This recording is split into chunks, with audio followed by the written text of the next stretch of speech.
दोस्तों नमस्कार। आज फिर एक कहानी के साथ, कहानी छोटी लेकिन सीख बड़ी। किसी गांव में दिवाकर नाम का एक व्यक्ति रहता था। उसे बहुत चाह थी कि मैं कोई सिद्धि पाऊँ। उसके लिए वह खुद से कई सारे प्रयत्न करता था, कई सारी विधियों का प्रयोग कर रहा था, ध्यान साधना कर रहा था, लेकिन बिना गुरु के कोई बात बन नहीं रही थी।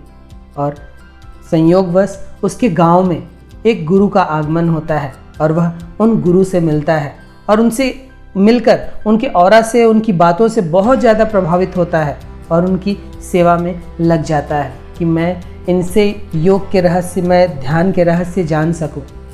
अब इनकी सेवा से खुश होकर इनके जो गुरुजी जो आए होते हैं गांव में, वो दिवाकर से कहते हैं कि दिवाकर, मैं तुम्हारी सेवा से बहुत खुश हुआ, तुम बताओ कि मैं तुम्हारे लिए क्या कर सकता हूँ।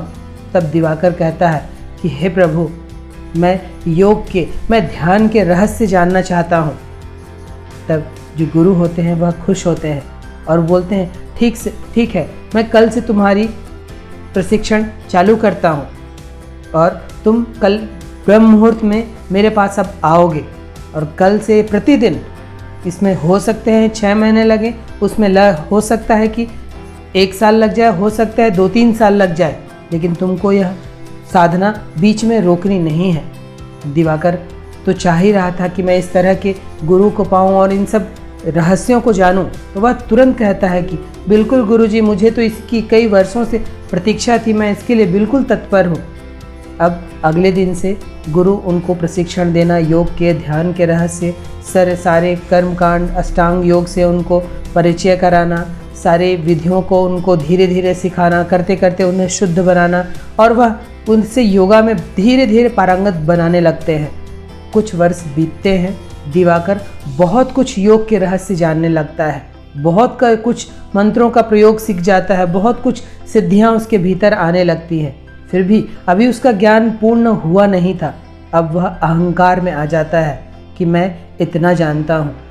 वह अपनी तुलना गुरु से भी करने लगता है कि मेरे गुरु तो दिखाते भी नहीं है कि मुझे इतना ज्ञान है, लेकिन मैं तो अब यह लोगों को बताऊंगा कि मैं कितना जानता हूँ, मेरे पास मंत्रों की क्या क्या शक्तियाँ हैं, यह मैं लोगों को इससे अवगत कराऊंगा। मेरे गुरु तो सीधे साधे इंसान हैं, वे तो अपनी ही धुन में रहते हैं, उन्हें दीन दुनिया से कोई मतलब है नहीं, लेकिन मुझे यह शक्ति, मुझे यह सिद्धि तो लोगों को बतानी ही पड़ेगी। और वह उस ज्ञान को वहीं अधूरा छोड़कर वहाँ से निकल आता है। अब वह कुछ दूर पर चलता है। वहाँ पर जब जंगल से गुजर रहा होता है तो कुछ शिकारी शेर के शिकार में रहते हैं और एक शेर को पकड़ भी लेते हैं। अब शेर को पकड़ के वे पिंजरे में रखते हैं और बाकी जो शिकारी होते हैं शेर को ले जाने की कोशिश करते हैं पिंजरे सहित। अब यह सोचता है कि क्यों न मैं मंत्र का प्रयोग कर इस सिंह को यहाँ से, इस पिंजरे से आज़ाद कर दूँ। और वह मंत्र का प्रयोग करता है। सिंह वहाँ से तुरंत बाहर आ जाता है और वह बाहर आकर एक शिकारी को पकड़ लेता है। बाकी शिकारी किसी तरह वहाँ से भागते हैं। एक शिकारी की मौत हो जाती है। जब वापस यह दिवाकर वहाँ आता है तो देखता है कि शिकारियों ने फिर से सिंह को पकड़ लिया है। अब वह वहाँ अहंकारवश आकर फिर कहता है कि क्या मैं फिर इस सिंह को यहाँ से आज़ाद कर दूँ। अब यह शिकारी बंदूक लेकर इसे मारने को दौड़ते हैं। वह वहाँ से किसी तरह जान बचाकर वहाँ से भागता है। अब वह दूसरे गांव पहुँचता है तो वहाँ देखता है कि जो पर्वतीय इलाका था, पर्वत ही वहाँ ज़्यादा थे, तो वहाँ के लोगों को खेती करने में बहुत अड़चन आ रही थी। वहाँ के लोग सीढ़ीनुमा खेत करके वहाँ खेती कर रहे थे। तब यह सोचता है क्यों ना मैं इस पर्वत को यहाँ से गायब कर दूँ और इन लोगों की मदद कर दूँ ताकि यह खेती बाड़ी कर सके और जीवन इनका अच्छे से चल सके। और वह लोगों को बुलाता है और कहता है कि मैं मंत्रों के प्रयोग से तुम सब के लिए मैं एक चीज़ आसान कर दे रहा हूँ, तुम सब यहाँ आओ। जब वह ऐसा कहता है तो उसके आसपास बहुत सारे लोग जमा हो जाते हैं। अब यह जब लोग सारे हो जाते हैं तो यह मंत्रों का प्रयोग कर उस पर्वत को धीरे धीरे वहाँ से तोड़ने लगता है। और जब पर्वत टूटते हैं तो उसके इर्द गिर्द जो बस्ती होती है, जो घर बने होते हैं, वहाँ बहुत बड़े बड़े पत्थर गिरते हैं और वहाँ कई लोगों की जान चली जाती है। अब वहाँ के गांव वाले इसको मारने के लिए दौड़ते हैं दिवाकर को। दिवाकर वहाँ से भी किसी तरह जान बचाकर भागता है भागता है, फिर वह किसी अन्य प्रांत पर पहुंचता है। जब वहाँ उस प्रांत पर पहुंचता है तो उसकी भेंट मछुआरों से होती है। वह पूरी बस्ती, पूरा गांव ही मछुआरों का रहता है। वे मछुआरे गरीब रहते हैं, मछली पकड़कर उसको बेचकर अपना आजीविका कमाते हैं। जब यह देखता है कि इन्हें बहुत सारी परेशानियों का सामना करना पड़ रहा है और झील में मछली भी ज़्यादा नहीं है, तब वह कहता है कि मैं तुम्हारी मदद कर सकता हूँ, लेकिन इसके लिए तुमको मेरा मान सम्मान करना होगा, मेरी सेवा करनी होगी। तब गरीब मछुआरे क्या करते, उन्हें तो एक आशा बंधी कि शायद यह कोई महात्मा आए हैं और ये हमारी मदद कर देंगे। तब यह सारे मछुआरे तैयार हो जाते हैं कि हाँ, आप मंत्रों का प्रयोग करिए, अपनी सिद्धि दिखाइए और हमारी मदद करिए। तब दिवाकर कहता है कि कोई भी एक मछली पकड़ कर ले आओ और उस मछली को मैं इस पूरे झील में भर दूंगा। तब मछुआरे किसी छोटे बच्चे, अपने किसी बच्चे को कहते हैं कि जाकर एक मछली जो पकड़ी है उसमें से ले आओ। अब जब वह मछली पकड़कर वह बच्चा आता है, दिवाकर अपने मंत्रों का प्रयोग करके उस पूरी झील को मछलियों से भर देता है। सारे मछुआरे, सारे गांव वाले बहुत खुश होते हैं, लेकिन संयोगवश वह जो मछली जो बच्चा लाया होता है, वह मछली किसी औषधि के लिए थी और वह जहरीली थी, जिसे खाने से लोग बीमार पड़ने लग गए और वहाँ सारे लोगों की मृत्यु होने लगी। तब गांव वाले ने इस दिवाकर को पकड़कर उसे खूब मारा, लाठियों से उसकी खूब पीटा। अब वह किसी तरह वहाँ जान बचाकर भाग भी रहा था। फिर गांव वालों ने पकड़ा और उसे फिर लाठियों से मारा और वह अधमरा वहाँ छोड़ दिया, यह सोचकर कि अब यह मर गया। लेकिन दिवाकर मरा नहीं था। अब दिवाकर रात भर उसी तरह पड़ा रहा। दूसरा दिन भी बीत गया, कोई भी उसकी सुध नहीं ली। लेकिन वहीं पर एक महात्मा जी गुजर रहे होते हैं और वह अपने शिष्यों को कहते हैं कि इसको देखो, इसको क्या हुआ है। उसके शिष्य उसे परीक्षण करते हैं तो पाते हैं कि अभी यह जीवित है। महात्मा जी तुरंत कहते हैं कि ये जड़ी बूटी ले आओ, ये औषधि ले आओ, हम इसकी जान बचा सकते हैं। और उन औषधियों के सहारे दिवाकर की जान बचा ली जाती है। जब इसे होश आता है तब यह महात्मा जी को सामने देखता है और यह महात्मा जी और कोई नहीं, इसके वही गुरु रहते हैं। तब यह गुरु से माफ़ी मांगता है कि गुरु जी, आपकी तो लोग इतनी इज्जत करते हैं, आपके पास लोग इतने मान सम्मान के साथ आते हैं, लेकिन मेरे साथ यह क्यों नहीं, मुझे भी तो सिद्धियां मिल गई हैं। तब उसके गुरु महात्मा जी उसे सीख देते हैं कि वत्स, तुमने अपनी सिद्धियों का प्रयोग अहंकारवश किया, मैंने अपनी सिद्धियों पर कभी अहंकार नहीं किया। मैं तो लोगों को बताता भी नहीं हूँ कि मेरे पास ये सिद्धियाँ हैं, मेरे पास तो तुमसे 100 गुना ज़्यादा सिद्धियाँ हैं, लेकिन मैंने कभी उसका दिखावा नहीं किया।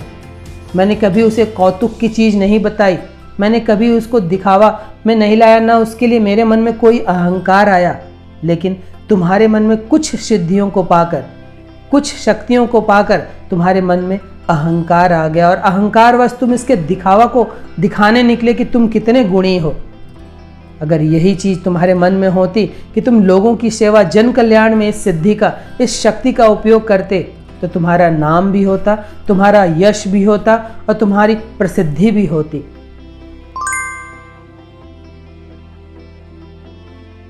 तो दोस्तों, ये छोटी सी कहानी जो हमें सीख देती है कि अगर सिद्धि हमें मिले, हमें शक्ति मिले, अब यह शक्ति सिद्धि कई प्रकार की होती है। जरूरी नहीं कि हम हवा में ही उड़ जाएं, हम पानी में ही चल लें, यही सिद्धि नहीं है। सिद्धि कई प्रकार की होती है। कई लोगों से मिलने पर दुख दर्द कम हो जाते हैं, कई लोगों के पास बैठने से प्रसन्नता आने लगती है, कई लोगों की सलाह, ऐसे व्यक्ति के पास जब जाया जाए और वह सलाह देता है और उस सलाह पर हम अमल करते हैं तो हमारा जीवन सुखमय होता है। यह भी सिद्धि है। सिद्धि कोई अचरज की चीज़, कर्तव्य की चीज़ नहीं है। सिद्धि के कई प्रकार हैं। फिर इस सिद्धि का उपयोग क्या है?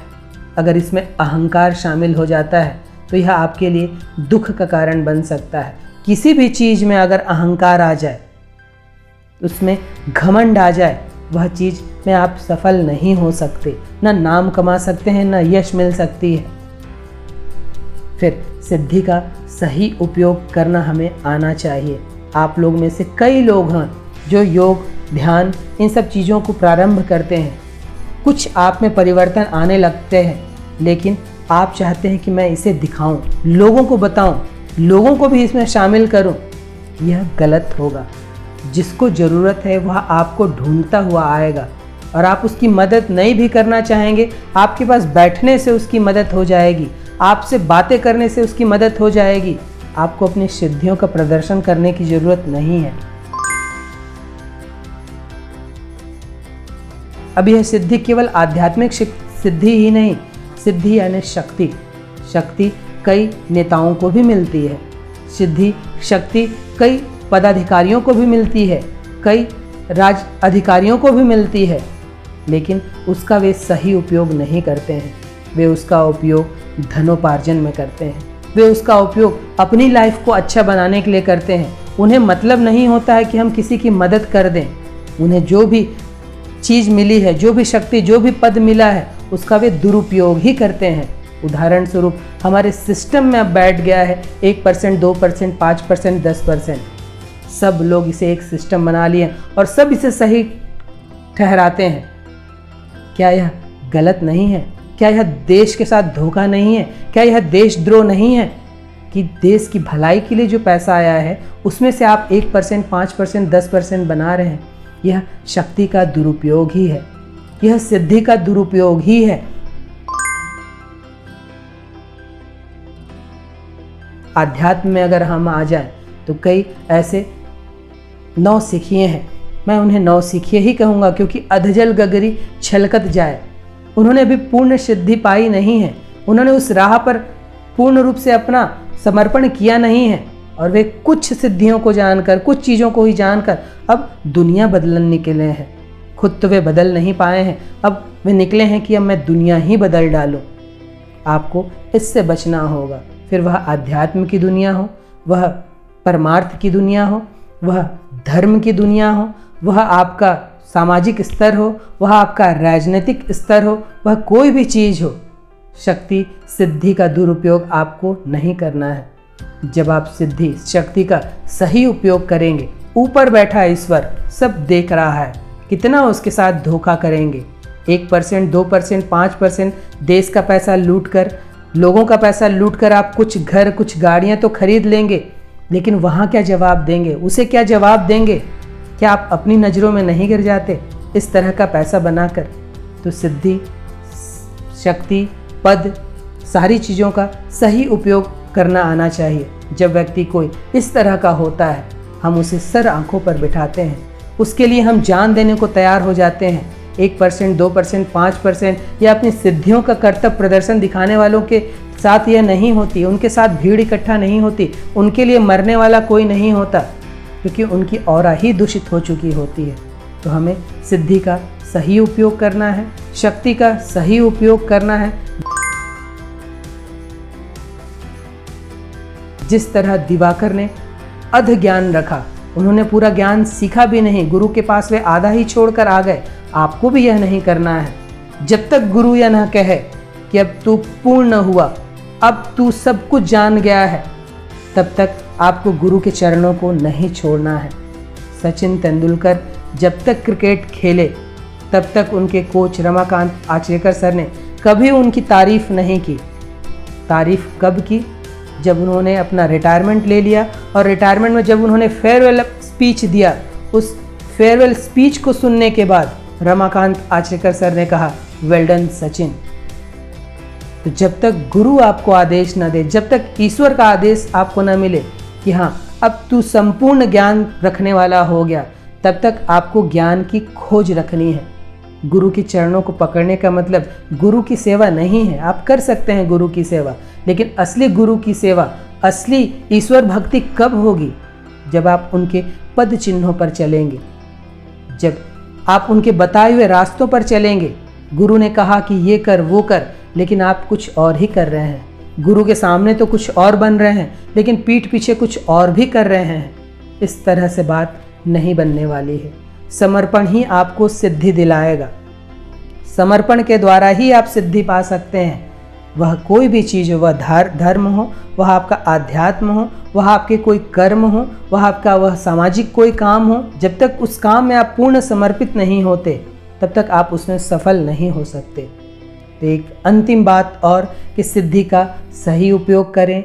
आपको जो भी शक्ति प्रदत्त है, लोगों के द्वारा, राज्य सरकार के द्वारा, केंद्र सरकार के द्वारा, आपके गुरु के द्वारा, आपके ईश्वर के द्वारा, उसका सही उपयोग करिए।